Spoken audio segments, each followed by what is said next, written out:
Sobrang dilim ng kalangitan. Yan, nagbabadyang umulan, hindi mo na makita yung bundok.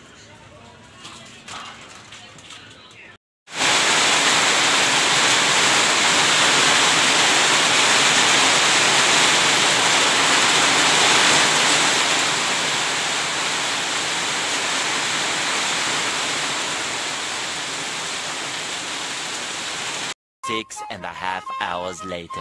So yun, what's up sa inyo mga ka-farming, panibagong araw, panibagong vlog na naman tayo mga ka-farming. For today's vlog, mabilis ang vlog lang ito dahil nga po ay uulan. So dahil uulan ay papakita ko lang sa inyo yung paghahanda natin para nang sa ganoon naman ay maiwasan natin yung sipon sa ating alagang kambing. Dahil mahirap din naman po pagka tinamaan ng sipon yung ating alagang kambing, at gusto ko samahan nyo ako mga ka-farming dahil papakita ko lang sa inyo yung mga basic lang naman na gagawin natin. At talagang ginagawa ko to bago dumating ang ulan. Kailangan tayong prepare. May kasabihan nga tayo na iba na yung laging handa. So dapat lagi tayong handa, laging prepare. Laging nasa ayos yung ating mga alaga, nasa tamang condition yung area at yung mga silungan nila, nang sa ganoon naman hindi magkasipon mga kaparmi. So tara, isa na natin yung simpleng vlog. Kuya Don TV.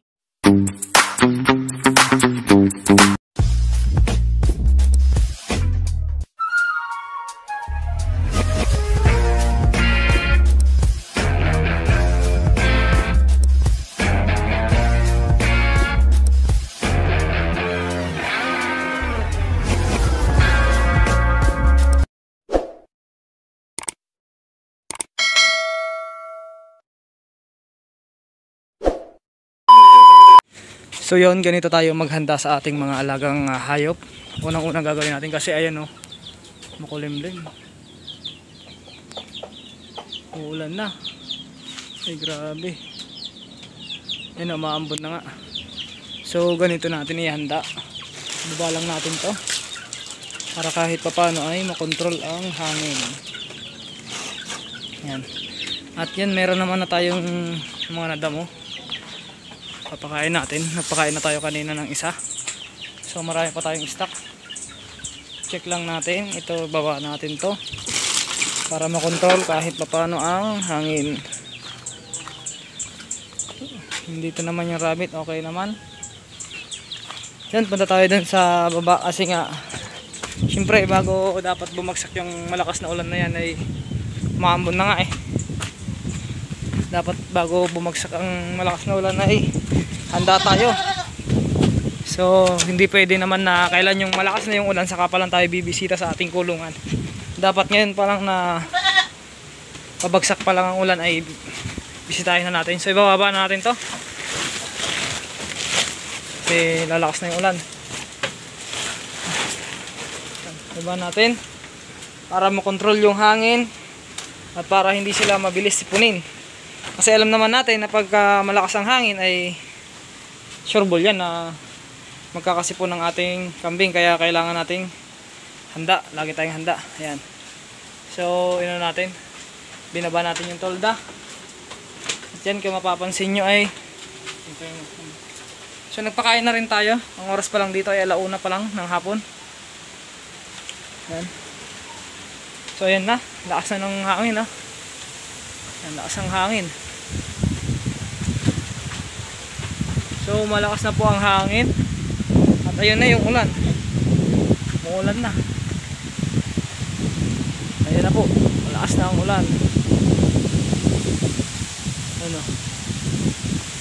So dito kasi sa area ko na to mga ka-farming ay talagang daan na ng hangin nito, kaya kailangan talaga ay paghahanda para makontrol man lang yung hangin at hindi magkasakit ang ating kambing. Dahil mahirap na, baka sipunin ang ating kambing.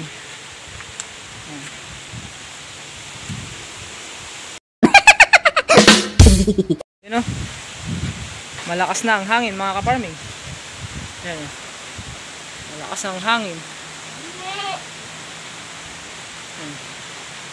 Muulan na mga ka-farming.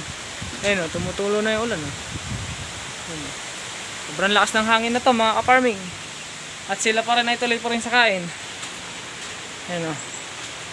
Lakas ng hangin. Diyan naggagaling ang ulan. Pero sila ay okay na. Kailangan lang natin maging handa. Ibaba natin to. Ayan, baba natin yan. Para nang sa ganun naman ay lagi silang handa. Ayan, para makaiwas sa sakit. Bawal magkasakit ang ating mga alaga. Kaya kailangan ay i-check natin sila ng i-check. I-check natin ng maayos para iwas sa sakit ang ating mga alaga. Dito naman sa akin ay hindi naman tumutulo yan. Ayan. All goods na all goods. Kaya kayo mga idol ay kailangan din ay prepare ang inyong kulungan. So yan mga ka-farming, tapos na tayo magpakain kanina. Naririnig nyo, dumadagol doon. Yun, ang lakas ng hangin, lakas ng ulan, ayun na. Ayun yung ulan, nabutan na tayo dito sa aking kulungan. Ayan. So tatakbo na lang tayo. Ayan, lakas ng ulan. So mga ka-farming, yan lang mga ka-farming, papakita ko lang sa inyo. At na-save na natin yung safe na yung alaga natin mga ka-farming. So tayo na lang hindi safe at uuwi na tayo mga ka-farming. Takbo! Uulan! Yan. Nabutan tayo ng ulan.